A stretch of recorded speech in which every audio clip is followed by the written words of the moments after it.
Hello and welcome to Good Morning Thailand. Today we'll be talking about some of the news topics from across the country. But before I get started, I would like to give a big shout out to the biggest Halloween party happening in Bangkok this month called the Monster Jam. The event is happening at JJ Mall in Chatuchak area and is headlined by large music artists like Ray Shremerd, Slim Jim, and Sway Lee's supergroup with some of Thailand's best rappers supporting, including 2P, Da Boy Way, and the Bangkok Invaders. Now, event will include a haunted maze. Who doesn't love a haunted maze? Celebrity dunk booths and carnival games and best costume contest for the coolest, scariest, and sexiest costumes with a 30,000 baht prize for each of the categories. So a lot of money to be won. So yeah, if you have no plans for this Halloween, or if you're looking for an exciting October end, tickets are available now at monsterjambangkok.com. Check them out. It's going to be a good one. We're going to be there. I'm going to be there. One Alexi will be there. Let's join together for the biggest Halloween party in Bangkok, Monster Jam. Also, a big shout out to Fazwaz for sponsoring the show. Thank you to Fazwaz for helping us do this every day. If you've ever thought about buying real estate property, selling it, or even inquiring about it, check out Fazwaz.com. And as you've noticed, one Alexi Latour is not with me. He's on holiday. He'll be back with me next week. So it's just me solo today. Please bear with me. All right, let's start with our first story today. Coming out of Bangkok, large fire engulfs a restaurant in Bangkok's RCA entertainment venue. A dramatic fire broke out at a restaurant pub located in Bangkok's RCA entertainment district, reportedly the famed Route 66 venue on Soi Soon Vichai Ramanine, Bangkapi. The blaze was reported at around 5:11 p.m., prompting immediate mobilization by fire and rescue teams from the Bangkapi station. Firefighters deployed high-pressure water jets to contain flames, eventually bringing the fire under control. Officials say there were no reported casualties or injuries so far. The cause remains under investigation, and authorities are examining electrical faults, cooking equipment, and possible negligence. The venue is a high-traffic spot at night, and observers noted that if this had occurred later in the evening, when the crowd was larger, a mass casualty scenario might have been possible. The fire has stirred memories of past nightclub disasters like the 2009 Santika fire, raising renewed concerns about fire safety in entertainment districts.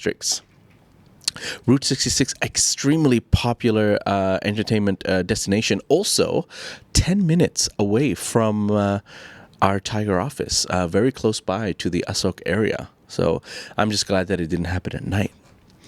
For now, I'm going to move on to our next story, which takes us to Phuket, where a foreign man has scammed Phuket exchange shops with fake pound banknotes. Phuket police have arrested a foreign national accused of scamming several currency exchange booths using counterfeit British pound notes. Reports say he first exchanged small sums to test the shops, then later tried to swap large volumes of fake bills. The dealer, suspecting forgery, alerted authorities. Investigators tracked him via CCTV and transaction logs. During interrogation, he allegedly admitted to purchasing forged sterling bills and rotating them among different exchange outlets to avoid detection. Shops have been instructed to be extra vigilant and check authentication feature of notes, watermarks, security threads, ultraviolet patterns. Local tourism and foreign exchange associations are discussing improved training and warning systems for shop staff. Well, more and more people will be coming to this city and therefore trying more and more crime. But it's good to stay vigilant. And yeah, when you are exchanging money, for some reason, especially if you're exchanging it back to your home currency, do be careful. If you're doing it in USD and GBP, probably the highest, the most highly forged currencies in the world. For now, we're going to move on to our next story, taking us to Pattaya, where an Iranian man poses as a police officer and extorts money from Indian men. All right. In Pattaya, police busted an Iranian man masquerading as Thai police officer to extort money from Indian tourists. He allegedly stopped two Indian men on a road, ordered them to submit to inspection, then demanded cash under threat of arrest. The victims, suspecting foul play, recorded video and contacted local Indian community contacts who flagged the case. Police responded swiftly, apprehending the imposter and recovering some of the extorted funds. Investigators are checking his immigration status, whether he has connections with other foreign crime rings, and whether he used forged documents or uniforms. Authorities are also working with the Indian consulate to assist victims and warn other travelers. The case highlights risk foreign tourists face when con artists exploit uniform, authority, and confusion in unfamiliar territory.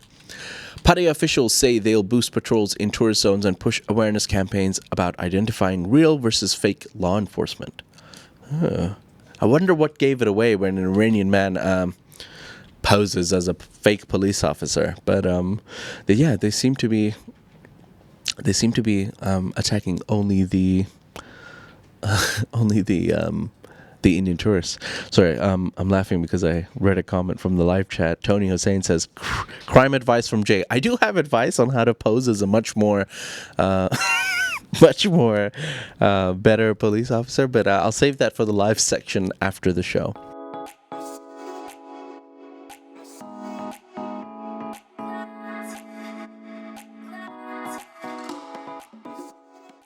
For now, I'm going to move on to our next story, which is going back to Phuket and talking about a motorbike rider who's been arrested for threatening taxi driver with a toy gun. Don't mess around with fake guns, guys. Authorities have arrested a motorbike rider in Phuket after he allegedly threatened a taxi driver using what turned out to be a toy gun. The dispute reportedly started over fair negotiation or a pickup disagreement at a busy roadway. The rider brandished the gun, demanding compliance, which terrified the driver and nearby pedestrians. However, once police intervened, it was revealed that the weapon was a realistic-looking toy. The suspect claimed he used it to intimidate, not harm.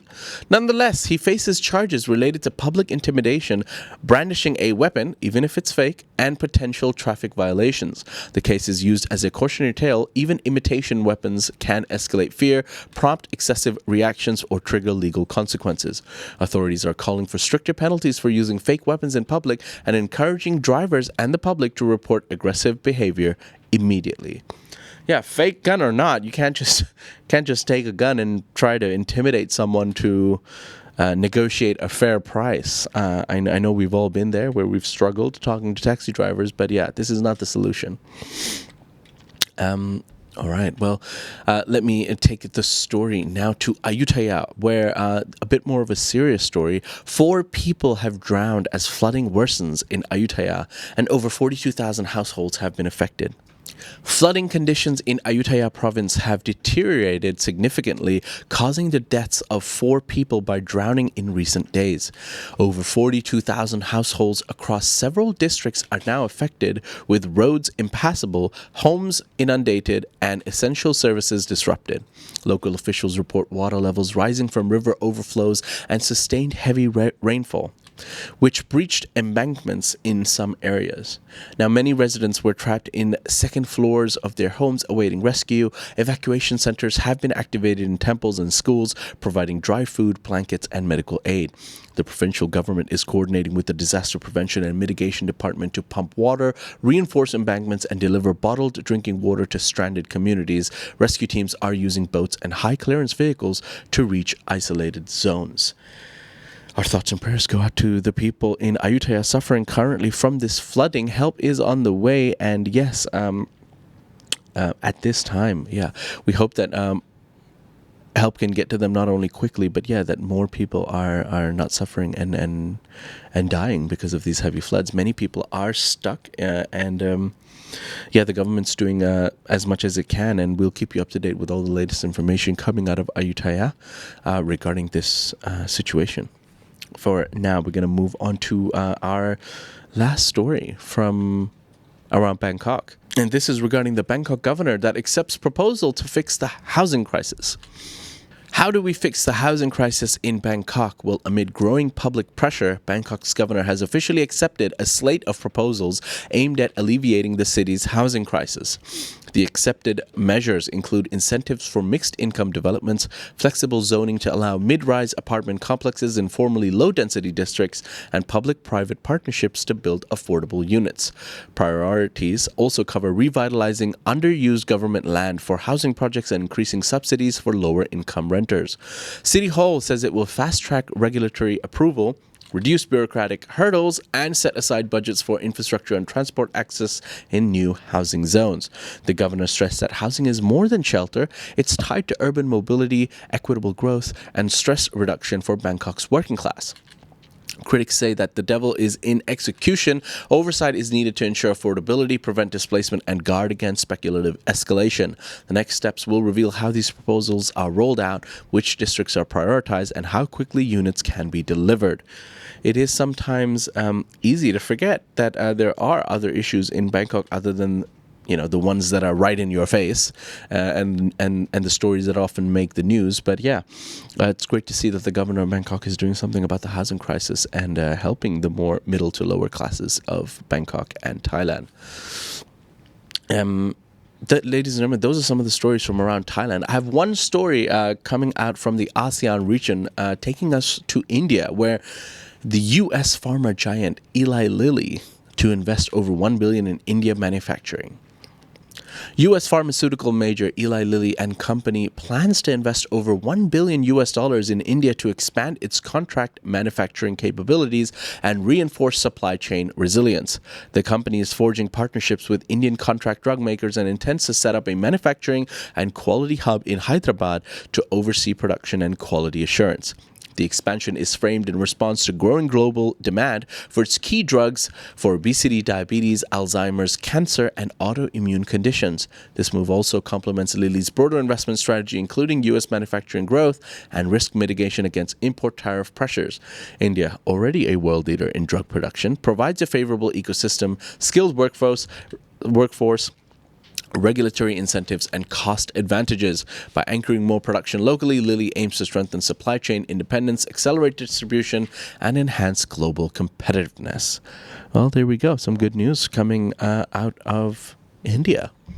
And that's it, ladies and gentlemen. I apologize. I would like to clarify India is not ASEAN. Thank you, Tony Hossein and Teddy Bear. India is just in Asia. Story from Asia.